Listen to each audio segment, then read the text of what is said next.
Counseling is not giving advice, which we discussed, right? Being judgmental, right? Attempting to sort out the problems of a client, because otherwise you will not be able to empower the client.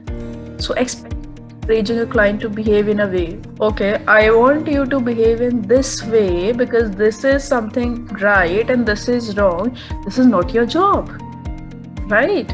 Your job is to empower client so that he can think of himself what is right and what is wrong, so that he can deal with his problems by their own sense of understanding. Your job is to help them to find out these solutions and not to provide them. Yeah? Yes.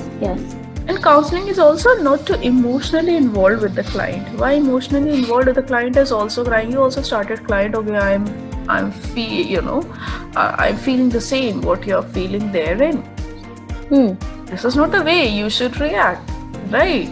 You should empathize with the client, but not to that extent that if he is angry, you also started getting angry. If he is crying, you also started getting, crying in front of the client. That's not the way. So you need to have that kind of emotional intelligence. So looking at the client's problem from your own perspective, okay, which I already mentioned that, okay, I think that the solution of this problem could be this, and I think it was your fault. So stop judging the problems by your own perspectives based on your own experiences or value systems. This is not, again, your job. I talked about that. I'll be talking about pillars of counseling. Now,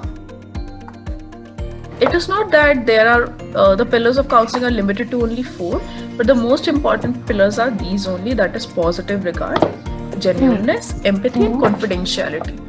I'll be starting with the confidentiality aspect first. Now, who will help me understand this aspect?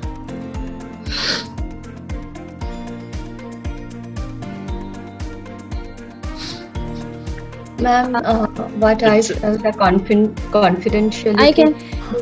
Is one by one, please. Yeah. Yes, Brinda. Is the most important aspect because that is how the client will feel safe to talk. If we cannot keep the entire session confidential, there won't be any trust, there won't be any rapport anymore, and it is against our professional ethics as well. So it is the first and foremost thumb rule. Yes, that is why whenever the client comes to your clinic, comes to your office, comes to your cabin, the first and foremost thing which you do is to discuss about the confidentiality aspect, that whatever you are sharing here will remain between both of us until and unless you ask me to share it, right? Regardless if it is a matter of, any kind of dispute in your family or anything else, and until and unless it is harmful to your or others' life, I'll not disclose anything. So this thing should be kept in your mind. If it is a case of suicide, if you think that the client could be harmful to himself and others, then do not think of this confidentiality then in that case. Then positive regard, which we wanted to discuss, that whatever the client is in, whatever situation is there, the positive regard should be there. Why I'm saying should be there? Because you need not to judge the client on the basis of any kind of situation he is there in or what kind of person he is, right? So positive regard should be there. Then genuineness is basically what is there in your head should be reflected back, right? Example, it should not be like that there is something in your head, something in your mind, and your feelings and what expressions you have, they have a discrepancy. So that kind of discrepancy should not be there.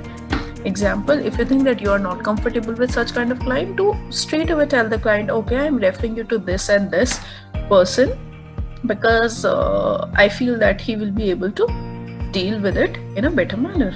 So this is genuineness. But if you think, okay, you can handle each and every case by yourself and still you have this doubt in your mind that, okay, I'm not very comfortable with, example, let's say sexual issues, then you are not genuine enough because you are not reflecting it back to the client. Empathy, we just discussed.